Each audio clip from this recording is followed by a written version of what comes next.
জানিয়ে দেব সর্বশেষ আপডেট বাংলা সংবাদ। শুরুতেই শিরোনাম। জিটিভির অনুসন্ধানে শাপলা চত্বর গণহত্যার রহস্য উন্মোচন। ভারতের চাপে সেনাবাহিনী 15 বছর পর পিলখানার বিডিআর হত্যার গোপন রিপোর্ট প্রকাশ করল ভারতীয় মিডিয়া।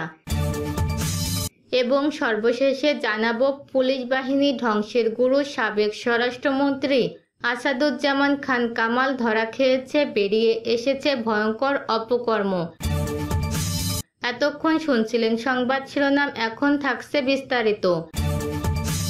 2009 সালের 25 ও 26 ফেব্রুয়ারি ঢাকার পিলখানায় বিডিআর সদর দপ্তরে ইতিহাসের জঘন্যতম হত্যাকাণ্ড সম্পর্কে পিনাকি বলেছেন, বাংলাদেশে যে বিষয়টি খুব ভালোভাবে জানা নেই তা হলো সেনাবাহিনী ব্যারাকে ফিরে গিয়েছিল ভারতের চাপে। 2009 সালে যখন তৎকালীন সেনাপ্রধান জেনারেল মঈনুদ্দিন আহমেদকে তার অধীনস্থ কর্মকর্তারা বিডিআর বিদ্রোহ দমনে গুলি চালানোর নির্দেশ দিতে চাপ দিচ্ছিলেন, ভারত তখন সামরিক হস্তক্ষেপের হুমকি দিয়েছিল।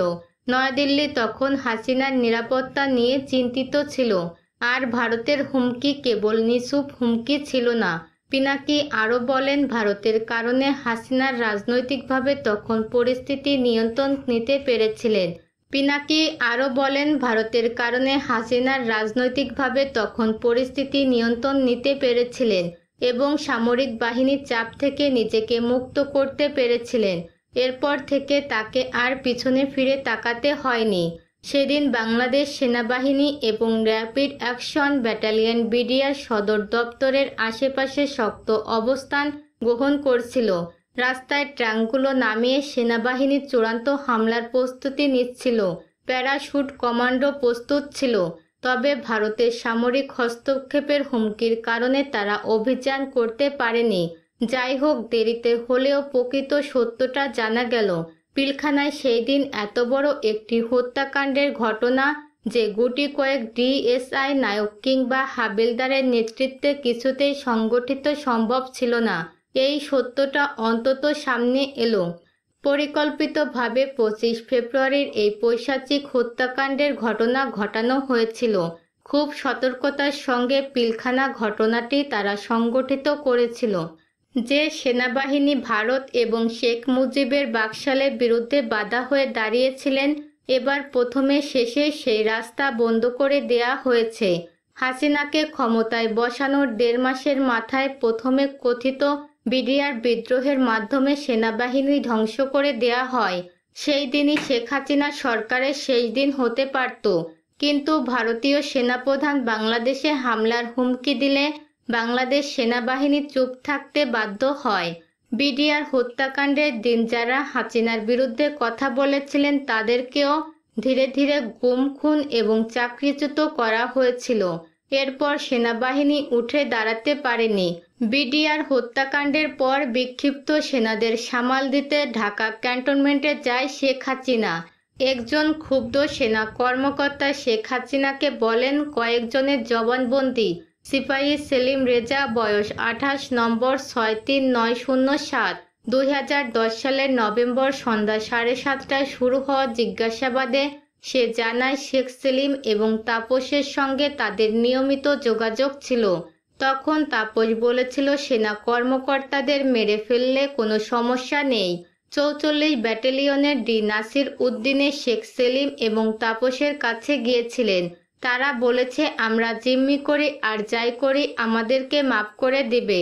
সিপাহী জিয়াউল হক, নাম্বার 71318। জিয়াউল জানায়, কমপক্ষে 10 জন সিপাহীর সঙ্গে হাসানুল হক ইনু নিয়মিত যোগাযোগ ছিল। ইনু তাদের প্রয়োজনে বিদেশে পাঠিয়ে দেওয়ার আশ্বাস দেয়। জিয়াউল জানান, তারা একাধিকবার তাপসের মুখে শুনেছে অপারেশন ভালো হলে সজীব ওয়াজেদ জয় খুশি হবে।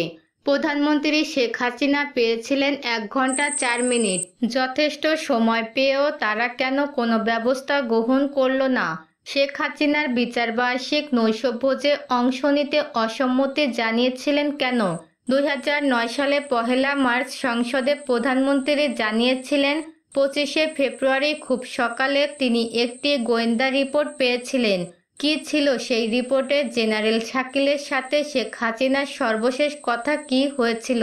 প্রধানমন্ত্রীর সামরিক উপদেষ্টা মেজর জেনারেল তারেক সিদ্দিকীর ভূমিকাই বা সেদিন কী ছিল?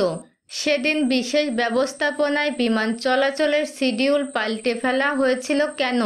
সজীব ওয়াজেদ জয় 27 ফেব্রুয়ারি দুবাই গিয়ে পিলখানার ঘটনায় জড়িত কিছু ব্যক্তির সাথে দেখা করেছিলেন কেন? জয়ের সেই সময়কার পাসপোর্ট তদন্তকারীদের দেখতে দেয়া হয়নি কেন? পিলখানা ঘটনার তদন্তে গঠিত 3টি কমিটির একটি কমিটিও জয়কে জিজ্ঞাসাবাদ করার অনুমতি পায়নি কেন? জয় কেন বিদেশি পত্রিকায় বাংলাদেশ সেনাবাহিনীর শক্তি সামর্থ্য নিয়ে বিরূপ মন্তব্য করেছিলেন? এখন প্রশ্ন হলো, একমাত্র শেখ হাসিনার নিরাপত্তা নিয়ে চিন্তিত হওয়া ছাড়া ভারতের সামরিক হস্তক্ষেপের হুমকির পেছনে নয়াদিল্লির আর কি স্বার্থ ছিল? 2008 সালের নির্বাচনে জয়ী হয়ে ক্ষমতা গ্রহণের সাথে সাথে আওয়ামী লীগের নেতৃত্বাধীন মহাজোট সরকার ক্ষমতা আঁকড়ে ধরে রাখার সুদূরপ্রসারী পরিকল্পনার অংশ হিসেবে পুলিশ বাহিনীতে নগ্ন দলীয়করণ শুরু করে। ক্ষমতা গ্রহণের পর প্রথম 4 বছর পুলিশ বাহিনীকে দলীয় অনুগত 32,000 পুলিশকে নিয়োগ দেওয়া হয়। এর মাঝে শুধু গোপালগঞ্জ জেলা থেকে নিয়োগ দেওয়া হয় 8,000 পুলিশ সদস্য। কোনো নিয়মনীতির তোয়াক্কা না করে শুধু দলীয় বিবেচনায় আওয়ামী লীগের অনুগতদের নিয়োগ দেওয়া হয়। বিরোধী মতের মানুষের দমন পীড়নের সব পুলিশ সদস্যদের হাতিয়ার হিসেবে ব্যবহার করার অংশ হিসাবে এই নিয়োগ দেওয়া হয়। ফ্যাসিবাদী আওয়ামী লীগ সরকার পুলিশ প্রশাসনে নিয়োগের ক্ষেত্রে মুক্তিযোদ্ধা, পুলিশ ও নারী এবং এলাকা ভিত্তিক সুনির্দিষ্ট কোঠা থাকলেও তা একেবারে উপেক্ষা করে নগ্ন দলীয় বিবেচনাতে নিয়োগ প্রক্রিয়া শুরু করে। ক্ষমতা গ্রহণের পর প্রথম 4 বছরে পরিসংখ্যান অনুযায়ী প্রধানমন্ত্রী শেখ হাসিনার এলাকা গোপালগঞ্জকে কেন্দ্র করে ফরিদপুর, মাদারীপুর, শরীয়তপুর ও রাজবাড়ী এলাকা থেকে 10,000 পুলিশ সদস্য নিয়োগ ও পদোন্নতি দেওয়া হয়। গোপালগঞ্জে কোঠা অনুযায়ী 800 পুলিশ নিয়োগের নিয়ম থাকলেও এই জেলা থেকেই নিয়োগ দেওয়া হয় 8,000 পুলিশ সদস্য এবং 2,000 লোক নিয়োগ দেওয়া হয় বৃহত্তর ফরিদপুর জেলার বিভিন্ন উপজেলা থেকে। এসব নিয়োগের মাধ্যমে সরকার পুলিশ বাহিনীকে গোপালগঞ্জকরণের দিকে ধাবিত করতে থাকে, যা বর্তমান সময়ে সরকারের অন্যতম লাঠিয়াল বাহিনীতে পরিণত হয়েছে।